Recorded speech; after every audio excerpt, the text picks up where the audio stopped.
నోరూరించే పచ్చళ్ళు, స్వచ్ఛమైన veg and non veg pickles, కమ్మటి sweets, fastest worldwide delivery కోసం ఈ రోజే ఆర్డర్ చేయండి. ప్రస్తుతం మనతో పాటు ఉన్నారు నందిబట్ల శ్రీహరి శర్మ గారు. ఒక్కసారి ఆయనతో మాట్లాడదాం. గురుగారు నమస్తే అండి. వాగర్థావివ సంపృక్తౌ వాగర్థ ప్రతిపత్తయే జగతః పితరౌ వందే పార్వతీ పరమేశ్వరౌ ఆదిత్యాయ చ సోమాయ మంగళాయ బుధాయ చ గురు శుక్ర శనిభ్యశ్చ రాహవే కేతవే నమః. శృంగేరి జగద్గురు పీఠాధిపతులకి కంచిపీఠాధిపతులకి నమస్కారములు తెలియజేసుకుంటూ కార్యక్రమాన్ని ప్రారంభిద్దాం. సార్, గురువుగారు 3వ తారీఖు చంద్రగ్రహణం కాబట్టి గ్రహాల సమయంలో ఈ గ్రహణాలు ఉన్నప్పుడు ఎస్పెషల్లీ చంద్రగ్రహణం, సూర్యగ్రహణం ఈ టైంలో చాలా రకాల గుళ్ళు మొత్తం మనకు తెలిసినంత వరకు అసలు అన్ని క్లోజ్ చేసేస్తారు. బట్ కాళహస్తి దేవాలయం ఒక్కటి తెరుచుకుని ఉంటుంది మన 2 రాష్ట్రాల్లో. ఇంకా అలా ఏమైనా ఉన్నాయో? ఓన్లీ ఆ ఒక్క దేవాలయమే తెరుచుకుని ఉంటుందా? మనకు భారతదేశంలో మొత్తంలో కూడా చాలా దేవాలయాలు ఉన్నాయమ్మా. అనేక దేవాలయాల్లో గ్రహణ సమయంలో కూడా తెరిచి ఉంచేటువంటి దేవాలయాలు ఉన్నాయి. మరి అలా ఉంచకూడదు కదా? ఉంచకూడదు. ఎందుకు మూస్తారో కూడా తెలియజేస్తాను.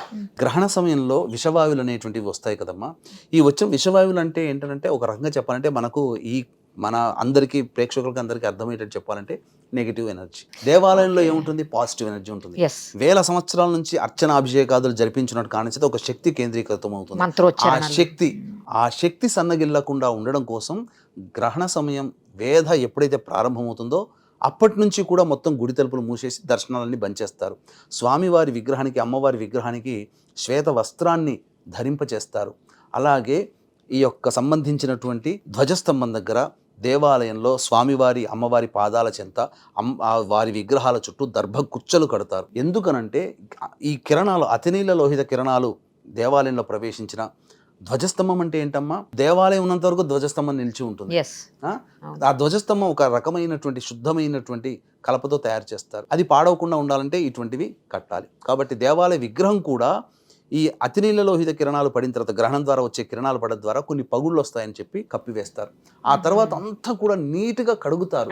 ఎందుకంటే నెగిటివ్ ఎనర్జీ పోతుంది. మన గృహమే మనకు దేవాలయం కాబట్టి మనం కూడా ఆ విధంగా మన ఇంటిని, మన శరీరం కూడా దేహమే దేవాలయం కాబట్టి మనం ఉండే ఇంటిని, మన శరీరాన్ని, మన నిత్యం కొలిచే దైవాన్ని, ఉండే ప్రదేశాన్ని పూర్తిగా గ్రహణ తదనంతరం శుద్ధి చేయడం అనేటువంటిది ఆచారం అనేది యుగ యుగాల నుంచి వచ్చింది. అయితే కొన్ని దేవాలయాలు మనకందరికీ కూడా వీక్షించేటువంటి సుమన్ టీవీ ప్రేక్షకుల్లో కొన్ని దేవాలయాలు బాగా తెరుచుకునే ఉంటాయమ్మా.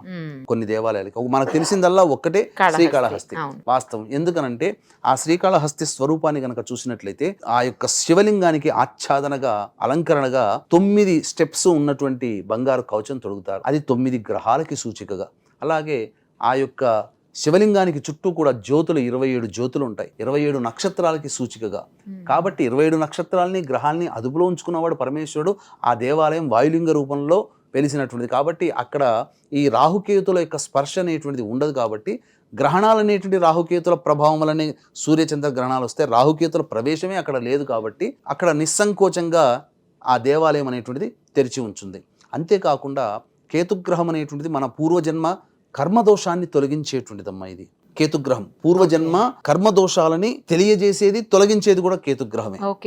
కాబట్టి ఇప్పుడు మనం ఏదైతే మనం ఈ దైనందిన జీవితంలో ఈ జన్మ ఎత్తినప్పుడు సమస్యలతో సతమతమవుతున్నామో అవి గత జన్మ కర్మదోషాలు. కాబట్టి ఆ కేతుగ్రహం తొలగాలంటే అక్కడ ఆ అమ్మవారు వెలిసినటువంటి జ్ఞాన ప్రసూనాంబ అమ్మవారికి ప్రతిరోజు కూడాను అర్చన, అలంకరణ, అభిషేకాది కార్యక్రమాలు జరిపించి పూర్తిగా అలంకరించిన తర్వాత తెర తీస్తారు. తెర తీయగానే ఫస్ట్గా అమ్మవారి నడుము కట్టినటువంటి నాగాభరణాన్ని కనుక చూసినట్లయితే కేతుగ్రహ దోషం తొలగిపోతుంది. అందుకనే చాలామంది జీవితాల్లో కాళహస్తి నుంచి వెళ్ళొచ్చిన తర్వాత సర్పపూజ చేసుకుని, అభిషేకం చేసుకుని మాకు మంచి జరిగిందనంటే ఆ అమ్మవారి వడ్డాణాన్ని చూడడం వల్ల, నాగాభరణం వడ్డాణాన్ని చూడడం వల్ల అది అక్కడ చెప్పబడి ఉంది. తర్వాత ఇంకొక దేవాలయము మనకందరికీ తెలిసిందే, అందరూ ప్రతి పౌర్ణమికి వెళ్ళి వచ్చేది అరుణాచలం. ఆ అరుణాచలం అనేటువంటిది స్వామివారు అగ్నిలింగ క్షేత్రము.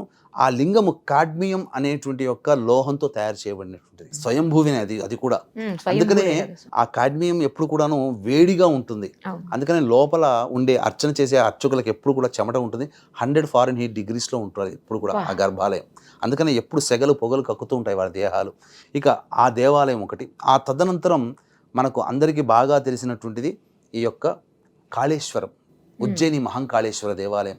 అసలు మనం ఈ ఐఎస్డి అని చెప్పేసి మనం ఇప్పుడు ఢిల్లీ బేస్గా లేకపోతే బెంగాల్ బేస్గా మనం మొబైల్ ఫోన్లో కూడా మనం సెట్ చేసుకొని పెట్టుకుంటాం. కానీ ఇదంతా బ్రిటిష్ వాడు రాకముందు మన యొక్క కాలమాన సమయం, ఉజ్జయిని కాలమాన సమయం కేంద్రంగా నడిచేది. ఎందుకంటే కాలాన్ని శాసించేవాడు, కాలాన్ని అదుపులో ఉంచుకునేవాడు ఆ కాళేశ్వరుడు. కాబట్టి మధ్యప్రదేశ్ మనకు ఉండేది ఐఎస్డి. కాబట్టి అక్కడ కూడా దేవాలయంలో నిరంతరంగా తెరిచే ఉంటుంది. ఆ తదనంతరం వేరే తెరిచేటువంటి దేవాలయం కల్కాజీ దేవాలయం, అమ్మవారి దేవాలయం. ఎక్కడ స్వామి అది? అది ఢిల్లీలో ఉంటుంది. ఢిల్లీ. అమ్మవారి అనుమతి లేనిదే గ్రహాలు కానీ నక్షత్రాలు కానీ కాలము కూడా కదలదని చెప్పి సంకేతం. అందుకని అక్కడ ఆ దేవాలయం తెరిచి ఉంటుంది. ఆ తదనంతరం ఉండేటువంటిది కల్పేశ్వర్ దేవాలయం. అది ఉత్తరాఖండ్లో ఉంది. అంటే గంగోత్రి అంటే హిమాలయం నుంచి పుట్టినటువంటి గంగోత్రి దగ్గరకు వచ్చి భూమి మీద గంగోత్రి ప్రదేశంలో ప్రసారం అవుతుంది. అక్కడి నుంచి ప్రవహిస్తుంది. అక్కడి నుంచి మన భూమి మీదకి వస్తుంది. ఆ ప్రవాహం ఎంత వేగంగా ఉంటుందంటే మామూలుగా మనం కృష్ణా గోదావరి నదిలో నీళ్ళు దిగి స్నానం చేస్తాం, కాళ్ళు పెట్టుకుంటాం. అసలు కాళ్ళు పెట్టి నిలుచుకునే సెకండ్ కూడా మనం ఉండలేం, అంత కొట్టుకుపోతాం. అంత ప్రవాహాన్ని కూడా ఆ కల్పేశ్వర్ దేవాలయం గుండా ఆ అమ్మవారు ఆ గంగా నది అక్కడ తన ప్రవాహాన్ని తగ్గించుకుంటుంది. కాబట్టి ఎక్కడ మళ్ళీ దేవాలయాన్ని మూసివేస్తే ఆ యొక్క మళ్ళీ ప్రవాహం పెరిగి చుట్టుపక్కల ప్రాంతాలు వరద ముంచెత్తుతాయని చెప్పి ఆ యొక్క దేవాలయంలో కూడా మూసి ఉంచారు గ్రహణ సమయంలో. ఇంకా ఈ తదనంతరం తర్వాత వచ్చేటువంటిది కొట్టాయం దగ్గర ఉన్నటువంటి ఆ యొక్క శ్రీకృష్ణ దేవాలయం. కొట్టాయం కేరళ దగ్గర. ఆ యొక్క శ్రీకృష్ణుడికి ఆకలి ఎక్కువట. దాదాపుగా 10 సార్లు నైవేద్యం పెడతారట రోజుకి. మరి గ్రహణ సమయంలో గనక ఉంటే గ్రహణ వేద ఇప్పుడు 3:19 ప్రారంభమవుతుంది. గ్రహణ వేద 9 గంటల నుంచే బంద్ చేస్తారు. ఈ సమయంలో దాదాపు 7-8 సార్లు పెట్టే భోజన నైవేద్యం అతనికి అందదు. అతను అందకపోతే బక్క చిక్కిపోతుందట విగ్రహం కూడా. ఆకలి ఎక్కువట విష్ణువుడికి, ఆ యొక్క శ్రీకృష్ణుల వారికి. అందుకని అక్కడ కూడా ఈ సంబంధించినటువంటిది దేవాలయం మూసివేయడం జరగదు. ఇక తర్వాత ఉన్నటువంటిది పాదగయ క్షేత్రం. విష్ణు అంటే బీహార్ దగ్గర ఉన్నటువంటి గయ ఉంది కదమ్మా, ఆ గయా క్షేత్రం కూడా విష్ణు పాదం ఏర్పడినటువంటిది.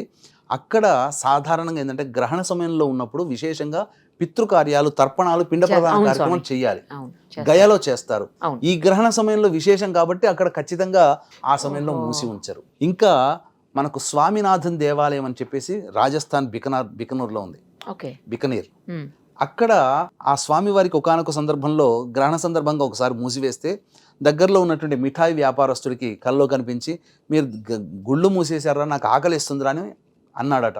ఇక ఆ సమయం నుంచి ఈ దేవాలయం అనేటువంటిది తెరిచే ఉంటుంది. ఇన్ని రకాలుగా మన భారతదేశంలో ఎన్నో రకమైనటువంటి ధర్మాలకి నిలయమైనటువంటిది కాబట్టి ఈ సందర్భంగా తెరిచి ఉంటుందని చెప్పవచ్చు. మన తెలంగాణలో ఏముండవు కదా స్వామి? తెలంగాణలో అన్ని క్లోజే ఉంటాయి. ఈవెన్ తిరుపతి కూడా క్లోజ్ చేస్తారు. వీక్షించేటువంటి ప్రేక్షకులు కూడా ఈ యొక్క గ్రహణం సింహరాశిలో ఏర్పడుతుంది కాబట్టి మేష, వృషభ, కర్కాటక, సింహ, కన్య, ధనస్సు, మకర, కుంభరాశిలో జన్మించినటువంటి వారికి ఈ దోష ప్రభావం ఉంది. పైగా ఏలినాటి శని ప్రభావం కూడా ఈ రాశిలో వాళ్ళకి ఎక్కువగా ఉంటుంది. కాబట్టి ఈ యొక్క గ్రహణ దోష నివారణార్థమే మార్చి 4వ తారీఖు రోజున సాయంకాలం 6 గంటలకి మన పీఠమాధుర్యంలో గ్రహణ దోష నివారణ పూజలు, హోమాలు జరిపించి శక్తిపాతం చేసినటువంటి కరుంగలి మాల ఇవ్వడం జరుగుతుంది. అవకాశం ఉన్న వాళ్ళు స్క్రీన్పై కనిపిస్తున్న నెంబర్కి 4వ తారీఖు సాయంత్రం 5 గంటల లోపల మీరు గోత్రనామాదులు నమోదు చేసుకోవచ్చు. Thank you so much. సర్వం శ్రీ ఉమామహేశ్వర పరబ్రహ్మార్పణమస్తు.